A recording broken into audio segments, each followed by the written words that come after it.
प्रणाली में हम किस तरह से आरोग्य भारती का महत्व समझ सकते हैं? आरोग्य भारती ये समाज के अंदर ही काम करता है। जी। प्रत्येक व्यक्ति को स्वास्थ्य चाहिए और वो जीवन भर स्वस्थ रहना चाहता है। तो जब महामारी की बात होती है तो एक सबसे बड़ी महामारी रिसेंटली अभी पूरे विश्व में ग्लोबल लेवल पे फैली जिसका नाम था कोविड-19। उसमें आप योग, प्राणायाम या जो हमारी स्वदेशी चिकित्सा थी, उसको किस तरह से आरोग्य भारती ने उसका प्रचार किया और उसको किस तरह से जीवंत रूप से हम देख पाए हैं वैश्विक स्तर पर? कोविड-19 की एक समस्या थी कि उसके लिए आज तक भी कोई सटीक दवा नहीं है। जी। कोई सटीक दवा न होने के बाद भी सभी के पास एक ही ऑप्शन था, कैसे हम बच सकें या कोविड में न जाएं। भाई साहब, अभी जब हम एक कोविड के दौर से निकले तो सबसे ज़्यादा परिवर्तन आया युवा पीढ़ी में, क्योंकि कुछ वर्ष तक ही घर बैठ गए और एक अपनी डिजिटल दुनिया में ही, डिजिटल ऐप्स में और फास्ट फूड की दुनिया में ये चले गए। तो आरोग्य भारती और निरोग रहने की व्यवस्था। नमस्कार, आज हमारे साथ डॉक्टर अशोक कुमार वार्ष्णेय जी, जो कि 1965 से स्वयं सेवक हैं। 1979 में अलीगढ़ मुस्लिम विश्वविद्यालय से बायोकेमिस्ट्री विषय में भाई साहब ने एमएससी किया है। 1986 में इलाहाबाद विश्वविद्यालय से इसी विषय में पीएचडी भी किया। शोध करने के साथ साथ 1 वर्ष तक अध्ययन कार्य भी किया है और 1986 से अनवरत राष्ट्रीय स्वयंसेवक संघ के प्रचारक के रूप में है। उत्तर प्रदेश के बड़े महानगरों प्रयागराज, लखनऊ और कानपुर में महानगर एवं विभाग प्रचारक के रूप में भी कार्य किया है। 15 वर्षों से एक प्रांत प्रचारक रहे, जिसमें 10 वर्ष झारखंड प्रांत एवं 5 वर्ष कानपुर प्रांत में भी निवास किया। 2012 से स्वास्थ्य क्षेत्र के संगठन आरोग्य भारती में राष्ट्रीय संगठन सचिव के दायित्व पर हैं। मार्च 2021 से 2024 तक आयुष मंत्रालय भारत सरकार की सलाहकार समिति के सदस्य हैं। भोपाल को केंद्र बनाकर संपूर्ण देश में प्रवास करते हैं, आरोग्य रहने की परिकल्पना को स्थापित करते हैं। डॉक्टर अशोक कुमार वार्ष्णेय जी हमारे साथ हमारे स्टूडियो में हैं। भाई साहब, आपका बहुत बहुत स्वागत है। नमस्कार।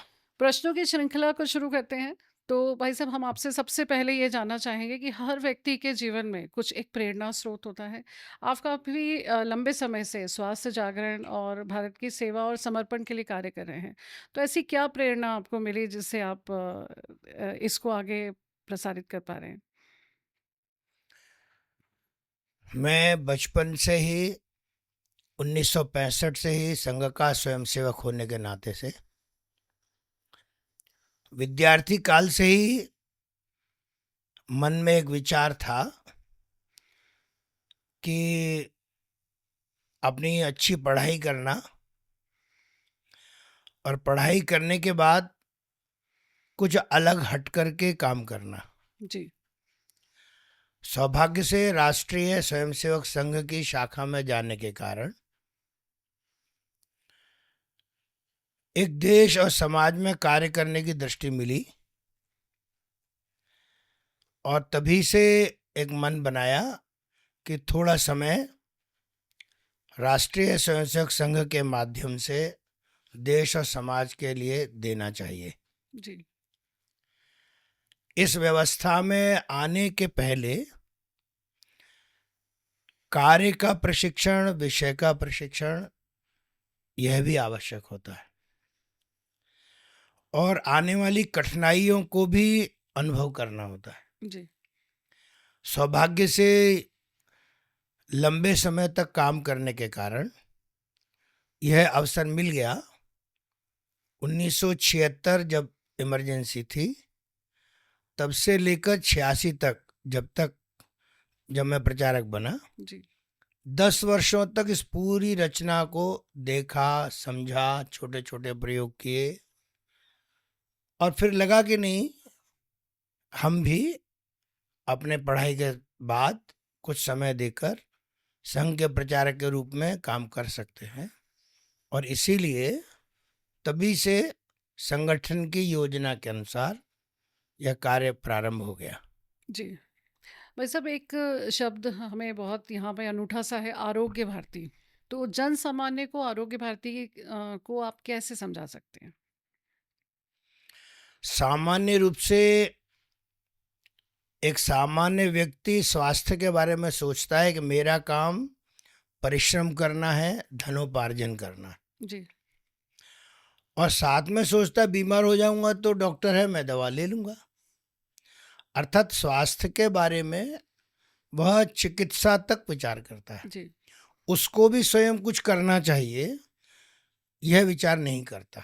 जी, आरोग्य भारती ने यही काम किया है कि हर व्यक्ति स्वयं से अपने स्वास्थ्य के बारे में भी विचार करे जी, और बिना दवा के कैसे स्वस्थ रह सकता है, अपनी दिनचर्या से, खान पान से, व्यायाम से, विचार से, स्वयं रहते हुए परिवेश को ठीक करना जी, और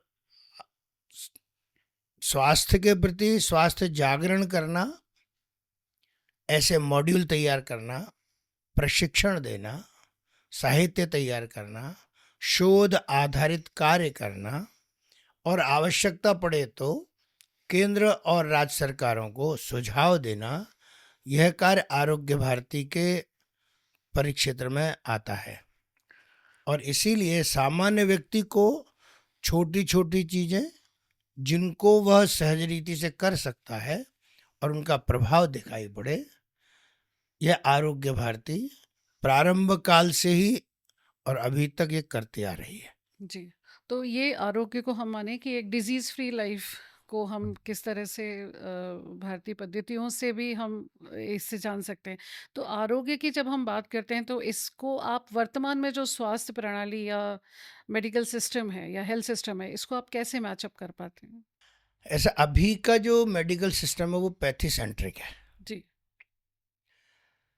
विद्यार्थी जिस विषय में प्रशिक्षण लेता है उसके बारे में तो सब जानता है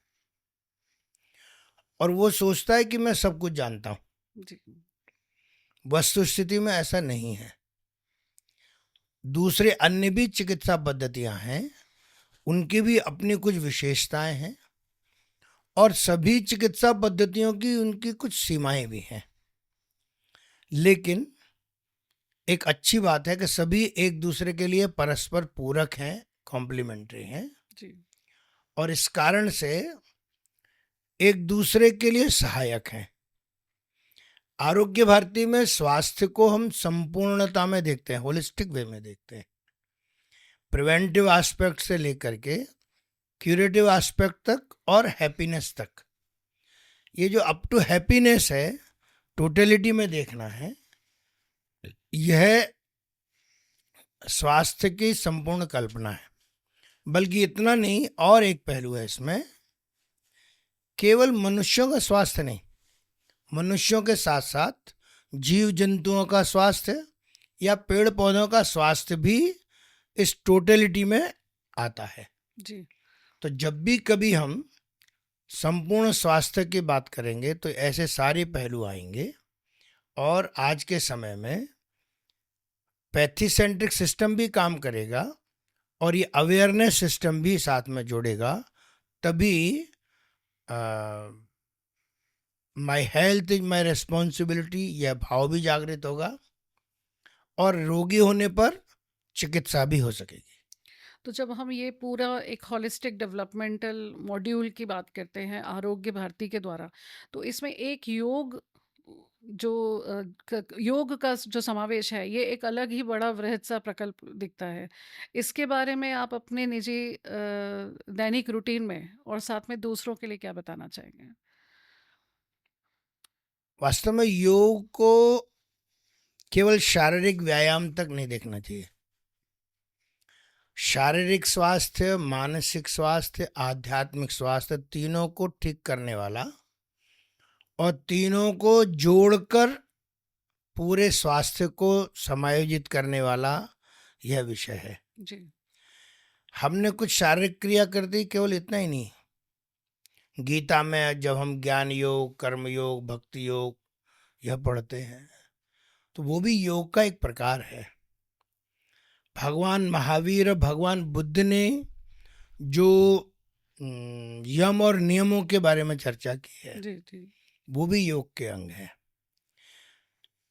महर्षि पतंजलि ने सबको मिलाकर, जो आदि योगी भगवान शिव के शिष्यों से प्रारंभ हुआ, भगवान महावीर और भगवान बुद्ध तक होता हुआ, भगवान कृष्ण के गीता उपदेश इन सबको साथ में लेकर अष्टांग योग के रूप में जो प्रस्तुत किया है, उसमें एथिकल वैल्यूज, यम, यहाँ से लेकर व्यक्तिगत नियम, शारीरिक स्वास्थ्य, मानसिक स्वास्थ्य, आध्यात्मिक स्वास्थ्य, प्रत्याहार, जी, धारणा, डिटैचमेंट, ध्यान माने साधना, केंद्रित करना, स्वयं केंद्रित होना, और समाधि, स्वयं के मोक्ष प्राप्ति के दिशा तक योग है। लेकिन यह केवल चिंतन करने से नहीं होता है।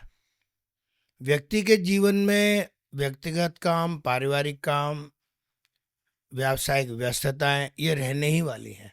जी, अगर व्यक्ति को स्वस्थ रहना है तो जीवन का अंग बनाना पड़ेगा। हम कितने भी व्यस्त रहें, लेकिन अगर हमारी दिनचर्या में वो सम्मिलित है तो उसका लाभ करने वाले को मिलता है। बहुत सारे बड़े बड़े महापुरुष हुए हैं जो बहुत अच्छे स्थानों पर पहुंच गए, लेकिन उन्होंने सारी व्यस्तताओं के बावजूद योगासन या योग से जुड़े अन्य अन्य अंगों को अपने जीवन का अंग बनाया, तो उसका लाभ उनके स्वास्थ्य को भी मिलता है, शारीरिक स्वास्थ्य और मानसिक स्वास्थ्य को भी, और वे दूरगामी दृष्टि भी उनकी निर्माण होती है। हम भी नियमित प्रवास करने के बावजूद भी प्रतिदिन प्रातःकाल 1 घंटा समय निकालकर ये व्यायाम कर सकें। कितनी भी व्यस्तता रहे, हम कर सकें, या मैं कर सकूं, तो इसका प्रयत्न करता हूं मैं। ट्रेन में है तो ट्रेन में भी करेंगे, घर में है तो घर में भी करेंगे, तो जहां मौका मिलता वहां करते, और इसीलिए यह संपूर्ण स्वास्थ्य से जुड़ा हुआ विषय है। जी। तो भाई साहब, हम ये मान सकते हैं कि योग अभी जो वर्तमान हम एक ट्रेंड देखते हैं, ये सिर्फ शारीरिक एक्सरसाइज तक नहीं, परंतु मनोयोग या मानसिक स्थिति तक, या हमारी जो मानसिक चेतना है वहाँ तक है। उस विषय में एक प्रश्न ये भी रहेगा कि आप मानसिक स्वास्थ्य और मानसिक लाभ को, मानसिक स्वास्थ्य और मानसिक योग को मन और आत्मा तक कैसे हम सम्मिलित करें, उसके बारे में कुछ संज्ञान दीजिए। अष्टांग योग में धीमे धीमे एक एक कदम बढ़ते हुए बाहर से लेकर अंदर तक आने की प्रक्रिया है। बाहर माने बाहरी प्रवेश, अंदर माने अंतरतम तक पहुंचना।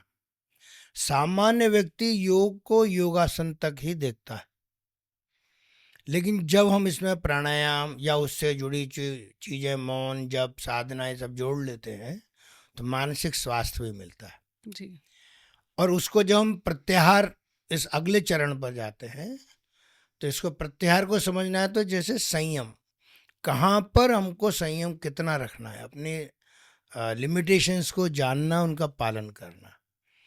अब जैसे हम इस पहलू पर आते हैं तो हम अपने आध्यात्म की ओर बढ़ जाते हैं, और तब धारणा आती है, अर्थात डिटैच्ड अटैचमेंट, निर्लिप्त भाव से काम करना, यह धारणा का काम है। जी, और इसीलिए केवल शारीरिक नहीं, तो मानसिक स्वास्थ्य भी है, आध्यात्मिक स्वास्थ्य भी है, और कहाँ तक है कि वो निर्लिप्तता तक भी पहुंचाने में सहायक है। आरोग्य भारती, जहाँ हम बात करते हैं कि शारीरिक और मानसिक स्वास्थ्य की जन जागृति है, तो सामाजिक प्रणाली में हम किस तरह से आरोग्य भारती का महत्व समझ सकते हैं? आरोग्य भारती ये समाज के अंदर ही काम करता है। जी, प्रत्येक व्यक्ति को स्वास्थ्य चाहिए, और वो जीवन भर स्वस्थ रहना चाहता है। चूंकि ये प्रिवेंटिव एस्पेक्ट है, स्वास्थ्य जागरण है, इसलिए जब तक हम समाज के अलग अलग अंग प्रत्यंगों में कुछ न कुछ गतिविधि नहीं करते, जी, और हमारे प्रयास के कारण जगह जगह पर ऐसे व्यक्ति तैयार नहीं होते, तब तक हमारे कार्य का प्रभाव नहीं दिखलाई पड़ेगा, अर्थात स्वास्थ्य जागरण का प्रभाव नहीं दिखलाई पड़ेगा। जी, और इसलिए आरोग्य भारती में समाज के प्रत्येक अंग का समावेश है। समाज की जैसी रचना है, वैसे ही कार्यक्रमों का प्रकार है। ग्रामीण क्षेत्र में जहाँ पर स्वास्थ्य सेवाएं कम हैं, वहाँ पर आरोग्य मित्र प्रशिक्षण की रचना है। जी, वो ग्रामीण क्षेत्र अधिकांश है। जी, महिला समाज का, महिला परिवार का केंद्र बिंदु है स्वास्थ्य की दृष्टि से। महिला कार्य और एक पहलू है। जी, बचपन में कुछ विषय बच्चों की आदत में आ गए, वो जीवन भर उनके साथ में रहते हैं, इसलिए विद्यालय स्वास्थ्य कार्यक्रम और एक प्रकार है। तो समाज का जैसा वर्ग है वैसा कार्यक्रमों का प्रकार है, और इसीलिए यह कार्य समाज के प्रत्येक अंग को लेकर चलना है, सभी को स्वास्थ्य जागरण करना है, जैसी जिसको आवश्यकता वैसे कार्यक्रमों की रचना देना है, और संपूर्ण समाज में स्वास्थ्य जागरण का अभियान चलाते हुए सबका सहयोग भी लेना और सबके माध्यम से काम करना। अभी हमने एक छोटा सा उल्लेख सुना कि ग्रामीण क्षेत्रों में भी तो आरोग्य भारती या आपके द्वारा ऐसे कौन से पहल किए जा रहे हैं जिससे पिछड़े वर्ग या पिछड़े इलाके जो हैं या मलिन बस्ती क्षेत्र हैं, स्लम्स एरियाज हैं और ग्रामीण दूरांचल के जो क्षेत्र हैं वहाँ पे किस तरह के पहल हम देख सकते हैं? सामान्य रूप से ग्रामीण क्षेत्रों में हम आरोग्य मित्र प्रशिक्षण ही लेते हैं। आरोग्य मित्र माने ग्रामीण क्षेत्र का स्थानीय युवक या युवती या ऐसा कोई पढ़ा लिखा व्यक्ति जिसमें थोड़ा सेवा भाव है, ऐसे व्यक्ति रहते हैं। जी, चूंकि वे थोड़े पढ़े लिखे हैं, उनको सामान्य सी चीज़ें बता दी, थोड़ा फिजियोलॉजी, थोड़ा एनाटॉमी, थोड़ी स्वस्थ जीवन शैली, थोड़ा योग, कैसे बोलना, कैसे टीम बनाना, और वैसा काम करते हुए स्वयं को भी स्वस्थ रखना, अपने परिवार को भी स्वस्थ रखना, और ग्राम के अंदर अलग अलग जो रिसोर्स पर्सन है उनकी भी सहायता लेना। टीचर है, डॉक्टर है, कोई पुराने वैद्य मिल गए उनको, कोई घरेलू उपचार के जानकार मिल गए, तो ग्रामीण क्षेत्र में ऐसे आरोग्य मित्र काम करते हैं। ऐसे आरोग्य मित्र नगरीय क्षेत्र में भी कर सकते हैं, लेकिन उनके प्रकार दूसरे अलग रहते हैं। है। जी, तो ये सुदूर ग्रामीण क्षेत्रों में जाना माने आरोग्य मित्र की रचना खड़ी करना। अभी अगर मैं कहूँ तो देश में आरोग्य भारती की रचना में लगभग 24,000 से भी अधिक आरोग्य मित्र हैं। जी, एक गांव में एक, दो, तीन, बहुत अधिक 4 होंगे, 5 होंगे, कहीं एक भी रहता है। तो अगर मैं 24,000 आरोग्य मित्रों की रचना को देखूं तो लगभग मैं कह सकता हूँ 11 से 12,000 के बीच में गांव इस रचना के अंतर्गत आरोग्य भारती में आते हैं, कि जहाँ कोई ना कोई व्यक्ति काम कर रहा है। जी, केवल कहीं भी ग्रामीण क्षेत्र में नहीं, बॉर्डर एरियाज में, वनवासी क्षेत्र में, मणिपुर जैसा कठिन क्षेत्र है, असम जैसा कठिन क्षेत्र है, वायनाड और चामराजपेट जो कर्नाटक वीरप्पन का क्षेत्र कहा जाता है, कठिन क्षेत्र, वहाँ पर भी आरोग्य मित्र है। अच्छा, और वो केवल स्वास्थ्य का ही काम नहीं करते, समाज में सेवा का भाव भी करते, कोई आवश्यकता पड़ी तो वो भी करते। जी, पिछले वर्ष वायनाड में अतिवृष्टि के कारण से 6 जगह लैंडस्लाइड हुआ, जी, तो वहाँ आरोग्य मित्र ने स्थानीय आधार पर बहुत सहायता की सबकी, क्योंकि वे गांव में रहते, अधिकांश उसमें महिलाएं हैं, सब परिवारों को जानते हैं, वे कुछ स्वास्थ्य संबंधी चीज़ें भी जानते हैं, तो सबको बचाया भी, सबको स्वस्थ भी रखा, महामारी नहीं फैलने दी उन्होंने। जी। तो आरोग्य मित्र थे तो काम किया उन्होंने, तो ऐसे भी काम करते हैं। तो जब महामारी की बात होती है तो एक सबसे बड़ी महामारी रिसेंटली अभी पूरे विश्व में ग्लोबल लेवल पे फैली जिसका नाम था कोविड-19।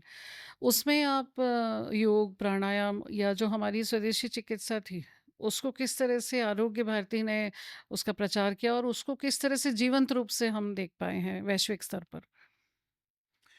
कोविड-19 की एक समस्या थी कि उसके लिए आज तक भी कोई सटीक दवा नहीं है। जी,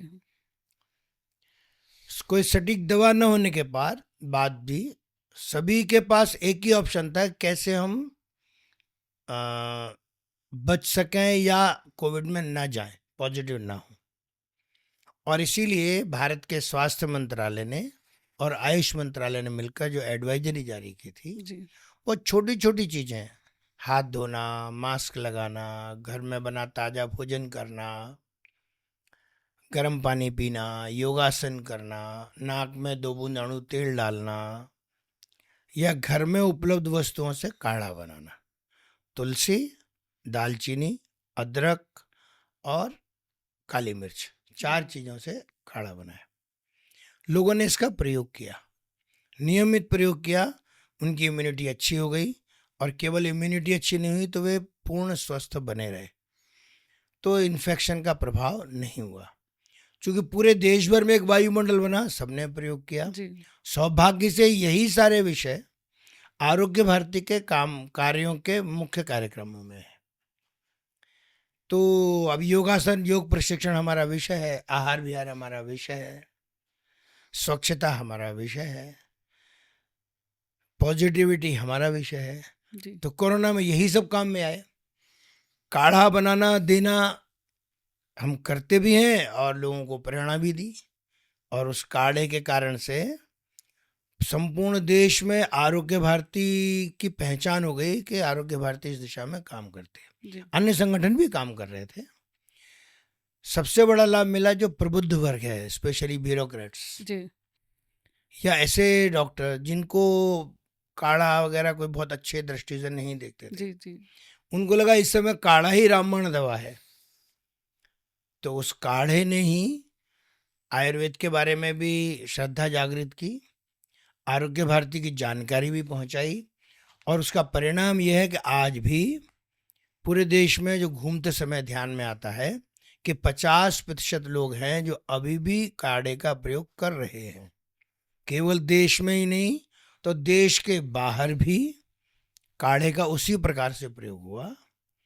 मैं उन दिनों में वेबिनार में जुड़ता था, इंटरनेशनल वेबिनार में, जी तो ध्यान में आता था कि अमेरिका में 65% जनसंख्या काढ़े का प्रयोग कर रही थी। अरे वाह यूरोप और एशिया के देशों में 80% पॉपुलेशन काढ़े का प्रयोग कर रही थी। भारत में आयुष मंत्रालय ने संजीवनी ऐप के माध्यम से कैलकुलेट किया कि 89.9% पॉपुलेशन आयुष काढ़े का प्रयोग कर रही थी। जी तो इसलिए कोरोना में बहुत काम हुआ, आरोग्य भारती के बारे में भी और प्रिवेंटिव एस्पेक्ट के बारे में भी। भाई साहब, अभी जब हमें कोविड के दौर से निकले तो सबसे ज़्यादा परिवर्तन आया युवा पीढ़ी में, क्योंकि कुछ वर्ष तक ये घर बैठ गए और एक अपनी डिजिटल दुनिया में ही, डिजिटल ऐप्स में और फास्ट फूड की दुनिया में ये चले गए। तो आरोग्य भारती और निरोग रहने की व्यवस्था के दृष्टिकोण के बारे में आप कुछ बताइए। उसके पीछे का विषय इस तरह से देखना चाहिए कि कोरोना में लॉकडाउन होने के कारण या छोटे बच्चे विशेषकर या जो घर में रहते थे उनकी कठिनाई थी, जी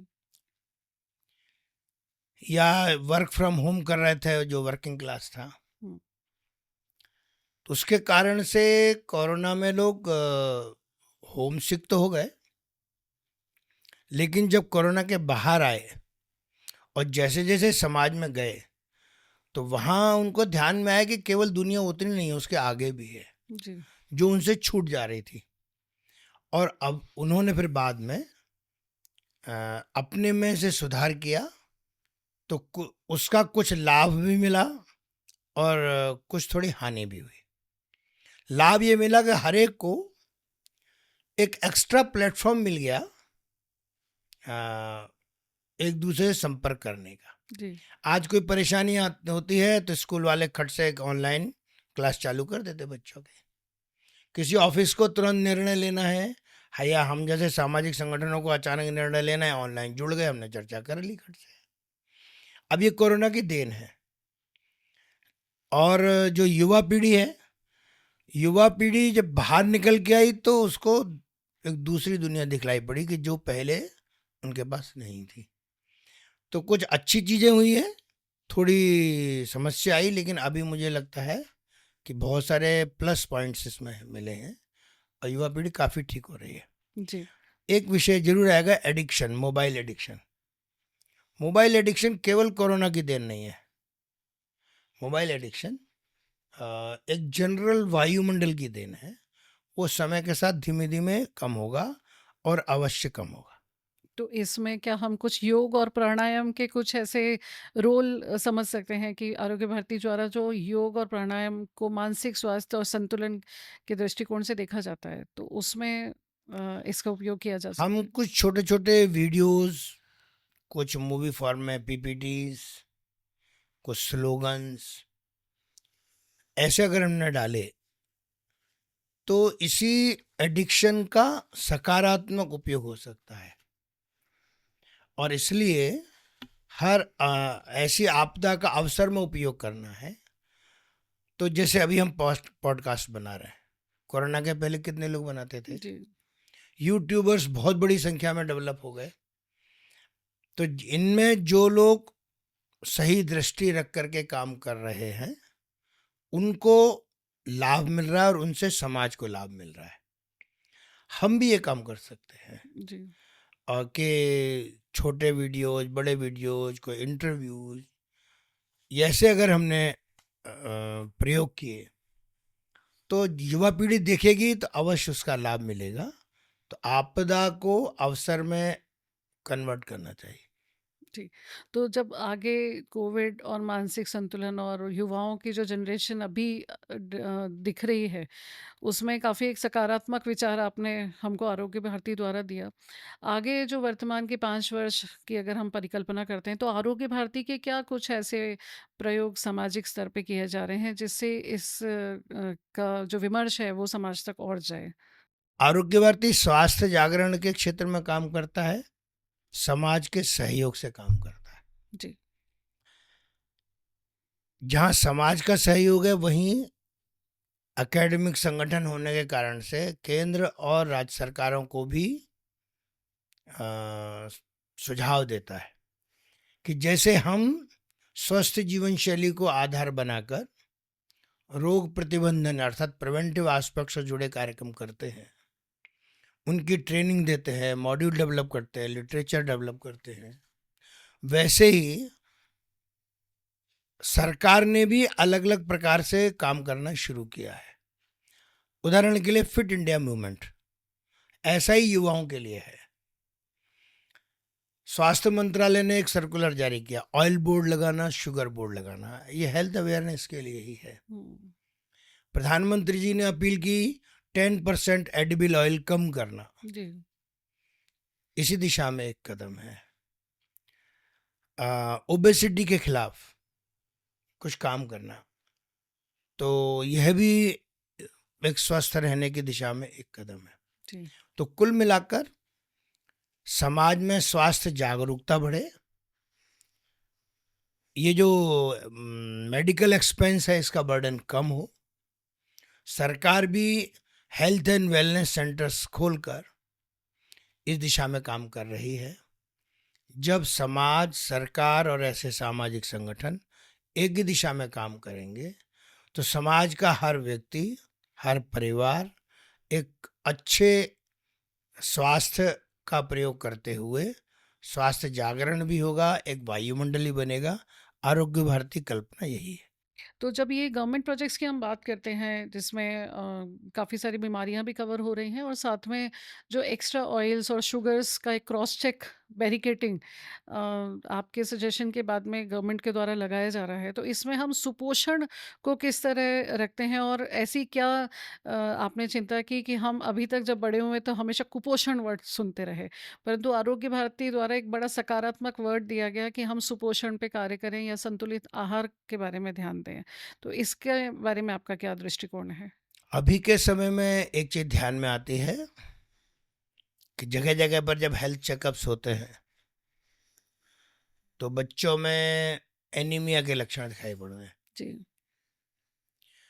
और ये इतना बड़ा उपक्रम है, केवल समाज का जो आर्थिक दृष्टि से कमजोर वर्ग है वहीं पर नहीं है, संपन्न वर्ग में भी इस तरह की स्थिति दिखलाई पड़ती है। कोई ना कोई माइक्रोन्यूट्रिएंट कम है। जी।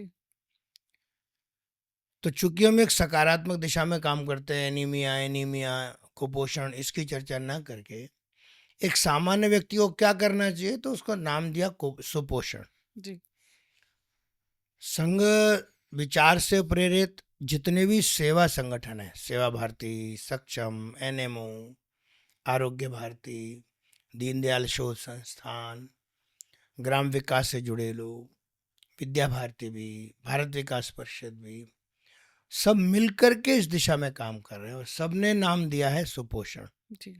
कि समाज में हम कैसे इस अच्छे आहार को, क्या भोजन करें क्या ना करें, इसकी जानकारी देना, प्रशिक्षण देना और जहाँ आवश्यकता है कुछ ना कुछ वस्तु बना के देना कि उनके आसपास क्या चीज उपलब्ध है जिसको वो खा सकते हैं। उदाहरण के लिए गरीब है लेकिन स्प्राउट्स तो बना सकता है घर में, जी। भुना चना गुड़ के साथ अच्छा पोषण है, मूंगफली गुड़ के साथ, गुड़ की चिक्की जो आती है वो एक अच्छा पोषण है, जी। उपलब्ध भी है, हर व्यक्ति अफोर्ड भी कर सकता है। तो ऐसे अलग अलग पदार्थ भी प्रचलन में आ गए हैं। जी। तो ये सुपोषण जहाँ कुपोषण या एनीमिया को दूर करने का एक माध्यम है, वहीं पर उचित आहार विहार। जी। उचित आहार विहार का मतलब ऋतु अनुसार जो चीज उपलब्ध है उसका सेवन करना, जी। जलवायु के हिसाब से भी जो उपलब्ध है हमारा लोकल भोजन करना। इसलिए रीजनल, सीजनल, लोकल फूड को प्रोत्साहन देना, विरुद्ध आहार की जानकारी, उसका व्यवहारिक जीवन में पालन, एंटीडोट्स, पाचक, इनकी जानकारी कि इनका लोग प्रयोग करें। तो जो भी हम खाएंगे सावधानी पूर्वक खाएंगे, वो हमारे शरीर में एनर्जी देगा, इम्यूनिटी डेवलप करेगा और तब फिर ध्यान में आएगा कि हाँ, केवल आहार से ही हम बहुत सारे रोगों को ठीक कर सकते हैं। और इसीलिए कहा गया फूड इज मेडिसिन। जहाँ पे भोजन की बात होती है तो भाई साहब एक जिज्ञासा हमेशा सबके मन में रहती है कि हमें 2 लीटर 3 लीटर 4 लीटर पानी पीना है। तो जब हम स्वास्थ्य और जल का कोई कनेक्शन देखते हैं, क्योंकि जल 99% हमारी जो बॉडी की रचना है वो जल से बनी है, तो उसके बारे में थोड़ा प्रकाश डालिए कि आरोग्य भारती के दृष्टिकोण से जल कितना संतुलित और किस तरह से लिया जाए। वास्तव में भोजन में या आहार विहार में या स्वास्थ्य के लिए जल का महत्व सबसे ज़्यादा है जी। और इसीलिए इस पर अलग अलग प्रकार के विशेषज्ञ अलग अलग प्रकार की धारणा देते हैं। आरोग्य भारती में हम इसके बारे में एक बहुत सरल जानकारी देते हैं।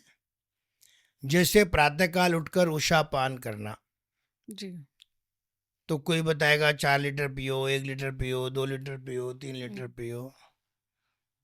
ये उचित नहीं है। अच्छा। हम कहते हैं कि दिन के समय एक व्यक्ति एक बार में जितना पानी लेता है, सामान्य रूप से एक व्यक्ति 250 से 300 ml पानी लेता है, हम्म। एक छोटा गिलास हम्म। या 2 कप के बराबर। प्रातःकाल उठते समय इसका 1.5 गुना पानी लेना, अच्छा। माने कितना होगा 375 400 ml। हम्म। बहुत अधिक होगा तो कितना जाएगा, ½ लीटर, इससे ज्यादा नहीं जाएगा। हम्म। इतना पानी पी सकता है। सामान्य पानी पीना चाहिए जो नॉर्मल टेम्परेचर पर है। अगर आप थोड़ा गुनगुना कर सकते हैं तो और अच्छा है। आप चाहें तो उसमें नींबू भी डाल सकते हैं, वो भी अच्छा रहेगा। कुछ नहीं है, आप सामान्य पानी पी सकते हैं। ठंडा पानी नहीं लेना, यह एक आग्रह है। दूसरा समय है भोजन के समय। भोजन के पहले हमने पानी पिया 15 मिनट पहले, 20 मिनट पहले, वो लाभकारी है। भोजन के बीच में और भोजन के अंत में, ये भोजन के प्रकार पर निर्भर करता है कि भोजन अगर हमारा बहुत ठोस है, मान लो सूखी सब्जी है, पराठा है, तो उसको एक मीडियम चाहिए, तो प्यास लगेगी, उसमें पानी पीना ही चाहिए। जी। ग्रेवी है तो कम आवश्यकता पड़ेगी। लिक्विड पार्ट अधिक है, पतली दाल है, रायता है, मट्ठा है, तो फिर आवश्यकता नहीं पड़ेगी। और इसीलिए भोजन को सुगमता से आमाशय तक पहुंचाना सब पानी का रोल है। जी। ठंडा पानी नहीं चाहिए, सामान्य पानी हो और गुनगुना पानी हो तो और भी अच्छा है, लेकिन एक बार में थोड़ा पानी पीना। पानी पीने के लिए बताया, इसलिए हर बार ज़्यादा ज़्यादा पानी पीना यह हानिकारक है। ठीक इसी तरह से भोजन के अंत में अगर हमको आवश्यकता लगती है, थोड़ा पाना, सूखा भोजन है तो पानी ले लेना चाहिए। ग्रेवी है, कम आवश्यकता लगेगी, थोड़ा सा लीजिए। बहुत पतला है, हमने ले ही लिया पहले से, फिर आवश्यकता नहीं। मान लो दक्षिण भारत में सांभर है, रसम है, मट्ठा है, तो आवश्यकता नहीं होती, 2 घूंट पानी पीजिए, पर्याप्त है। जी। लेकिन भोजन करने के 45 मिनट या 60 मिनट बाद, depending upon the nature of the भोजन, हमारी भोजन की प्रकृति कैसी है, इजी डाइजेस्टेबल है या गरिष्ठ भोजन है। सामान्य रूप से 45 से 60 मिनट में भोजन लेई के समान बन जाता है, जिसको बायोलॉजी भाषा में हम काइम बोलते हैं, CHYME। तो उसके बाद भोजन को छोटी आंत की ओर बढ़ना है, तो उस समय बॉडी ही डिमांड करेगी उस समय पानी पीना। जी। जब भी पानी पीना है तो घूंट घूंट करके पीना, घट घट करके बहुत तेजी से नहीं पीना। उस प्रोसेस को भी लगभग एक आधा पौना घंटा लगता है। फिर एक बार प्यास लगेगी, फिर एक बार पानी पीना, फिर उसके बाद बहुत आवश्यकता नहीं लगेगी। बाकी फिर नियम है कि जब प्यास लगे तब पानी पीना। जी। और रात केवल में? हमको 5 लीटर पीना है, नहीं, ये उचित नहीं है। सामान्य रूप से गर्मी के दिनों में पुरुष को एक 3.5 से 4 लीटर पानी, बहुत मेहनत कश है, परिश्रम करता है तो 5 लीटर भी ले सकता है। जिनको एसी में बैठना है, बहुत ज़्यादा काम नहीं करना, कम में भी काम चल जाएगा। महिला को थोड़ा कम पानी लगता है, 2.5 से 3 लीटर, अधिकतम 3.5 लीटर। खिलाड़ियों को थोड़ा ज़्यादा लगता है, जी।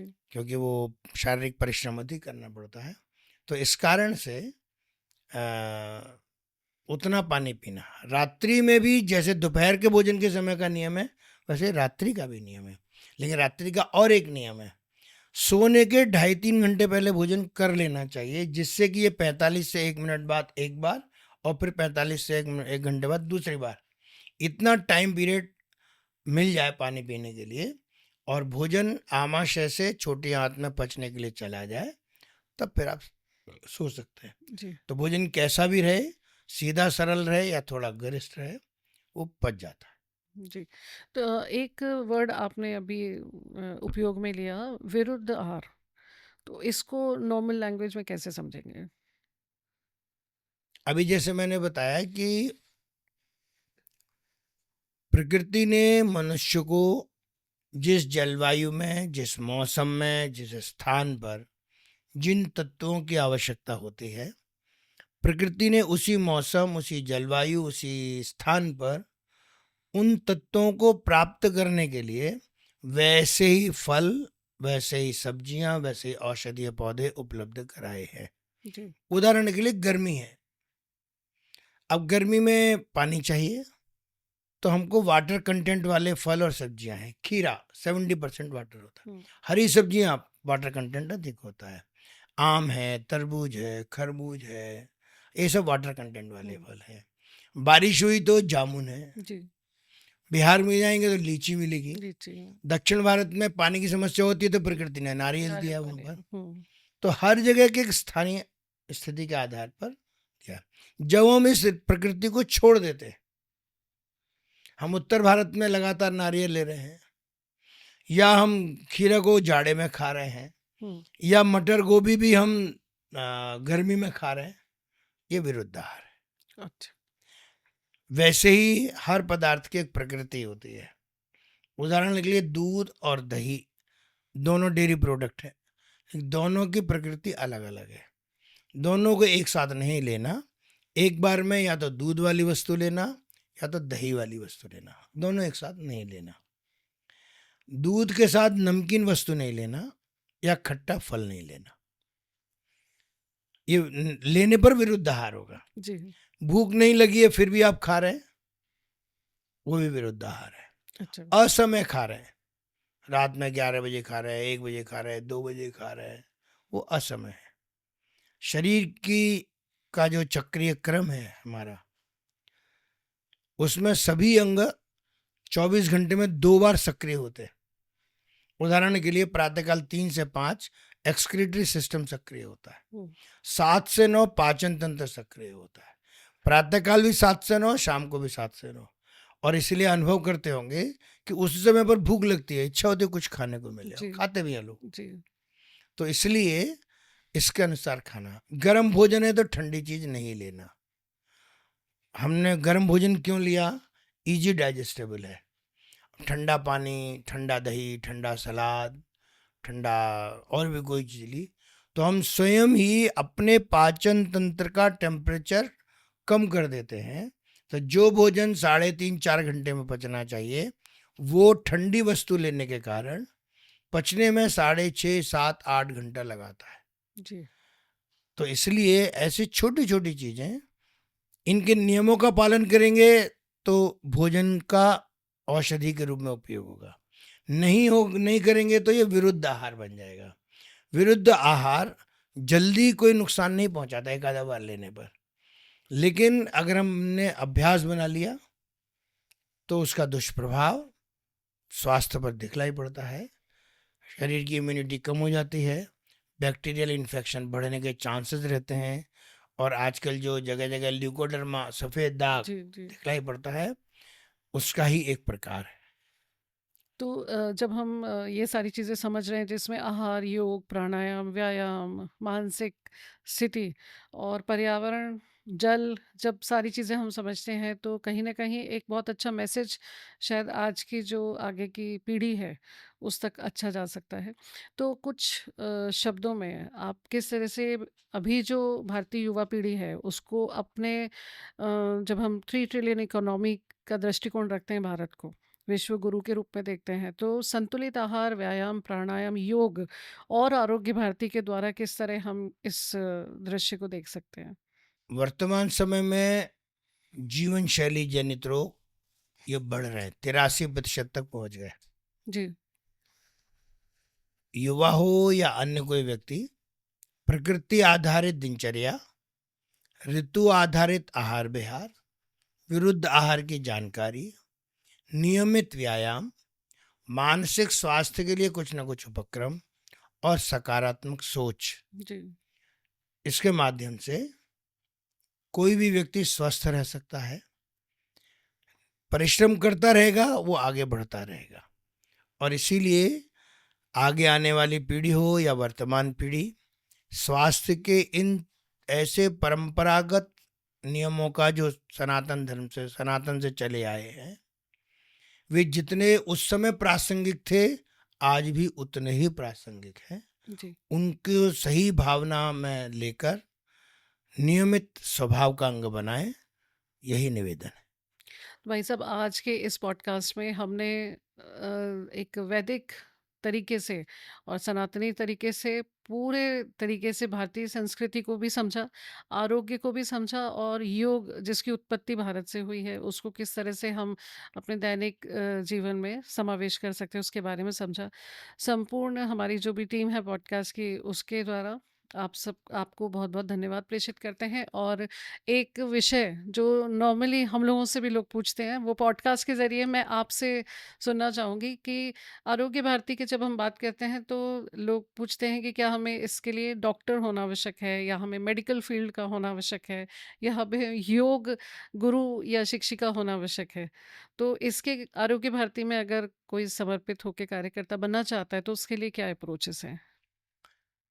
आरोग्य भारती प्रिवेंटिव एस्पेक्ट में काम करने के कारण सभी प्रकार के चिकित्सक और स्वास्थ्य में रुचि लेने वाले व्यक्ति आरोग्य भारती के कार्यकर्ता हो सकते हैं, और इसमें संपूर्ण समाज का हर वर्ग अपना योगदान कर सकता है।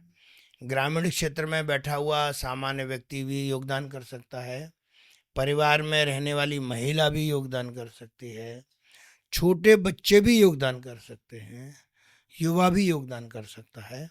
और इसीलिए स्वास्थ्य में रुचि रहनी चाहिए, नियमों का पालन करने की स्थिति रहनी चाहिए, हर व्यक्ति आरोग्य भारतीय कार्यकर्ता बन सकता है। मैं आग्रह करूंगा कि सभी को एक अच्छा स्वास्थ्य दूत जैसा बनकर आरोग्य भारती के कार्य में सहयोग करना चाहिए। मुझे लगता है इतना ही इस समय पर्याप्त। तो ये है हमारे साथ आज आरोग्य भारती के राष्ट्रीय संगठन सचिव माननीय डॉक्टर अशोक कुमार वार्ष्णेय जी, जिनके द्वारा काफ़ी सारी बातें हमने समझी, हमने जानी, स्वास्थ्य के मूलभूत उद्देश्य आरोग्य भारती के हमने जाने, और वो सारे गवर्नमेंट प्रोजेक्ट्स भी समझे जो निरंतर आरोग्य भारती एक सलाह के रूप में भारतीय सरकार को दे रही है। भाई साहब, आपका बहुत बहुत धन्यवाद। जय श्री राम। धन्यवाद।